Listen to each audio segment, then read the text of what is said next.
All right, let's talk about a super modern trap. It's one that, honestly, a lot of us fall into, and we don't even see it happening. It's something that looks like connection, but it's not. Not even close. So let's get right into it. Yeah, this quote, this one really hits the nail on the head, doesn't it? It perfectly describes that frustrating feeling, the sense that you're just spinning your wheels, caught in this loop that feels totally broken. And the thing is, it is broken. We're going to break down exactly why. Okay, let's be super clear about something right up front. The problem we're talking about isn't, what you're into. Attraction is just attraction, right? Your body wants what it wants. The real issue, the trap, is when that feeling, that attraction, has absolutely nowhere to go. It's completely cut off from any real-world outcome. And that brings us to this key idea we've got to understand: the broken loop. Picture this. You're getting all the signals, right? All the little triggers for desire are firing off, but there's just no finish line. There's no way to actually satisfy that desire. It's a loop that's designed to just keep spinning and spinning. And this really sets the stage for the two very, very different worlds we're about to compare. So first up, let's talk about the parasocial problem. This is basically social media in a nutshell, right? It's that dynamic that feels like you're connecting with someone, but in reality, it's a total one-way street. And believe me, it's designed that way for a reason. And check this out, because this lays out the business model perfectly. This isn't random. It is totally engineered. Step 1, the influencer posts something super carefully crafted. The perfect pose, the right caption. It's all meant to trigger a response in you. Step 2, your desire gets sparked. Boom, they've got your attention. Step 3, that attention you just gave them gets turned right into cash. And the final, most important step for the whole system to work, you're left hanging, totally unsatisfied. So, what does this all mean? It means your desire, it's not part of some shared experience, no. It's a resource. It's like they're mining it from you.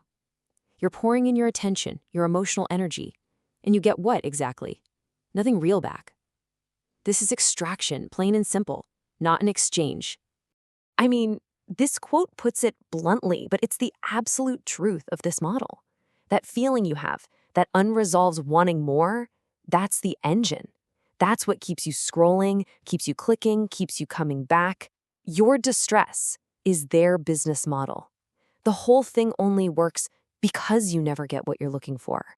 Okay, so that's the problem. But what's the alternative? Is there another way? Absolutely. And this is where we get to talk about a real, intimate connection. Now, the crazy thing is, the same triggers for attraction might be there, but they're playing out in a completely different universe. And this chart just lays it all out, side by side. Look at this. Parasocial, it's all about extraction. Intimate, it's an exchange. In one, your distress is their business. In the other, your pleasure is a mutual goal. One is a dead-end street, the other is a shared win. The initial spark might feel similar, but where it leads couldn't be more different. They are polar opposites. All right, so in this world, desire isn't something to be mined. It's more like the currency of mutual pleasure. Both of you are in it to create something together. One person is happy, it makes the other person happy. It's a positive feedback loop where everybody wins. It's an exchange, not extraction. So that leads to the big question, right? If the real intimate connection is so much better, why is the parasocial trap so damn popular? Why are so many people choosing the broken loop? What makes it so tempting? Well, the answer is, it's just easier. It's the path of least resistance. I mean, look at this list. A real connection? That means you have to be vulnerable. You risk getting rejected.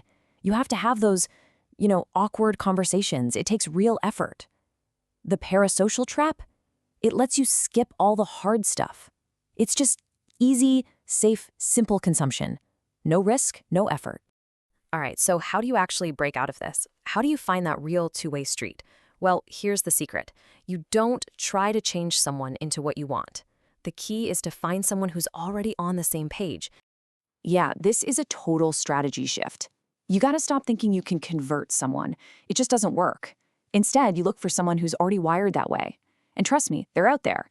You can find them in online communities, maybe on dating apps if you're smart about your filters, even in local scenes.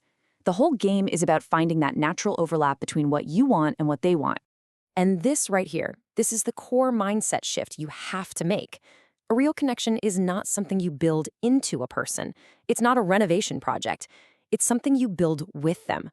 It's about two people seeing the same thing in each other and deciding, hey, let's build this together. So, when you boil it all down, that's really the big takeaway here. The parasocial trap, it gives you this illusion of connection, yeah?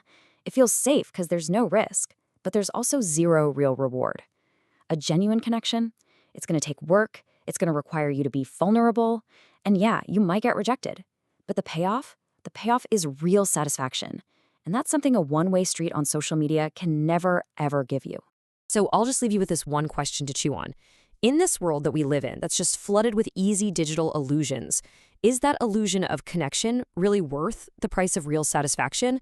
Something to think about. Thanks for tuning in.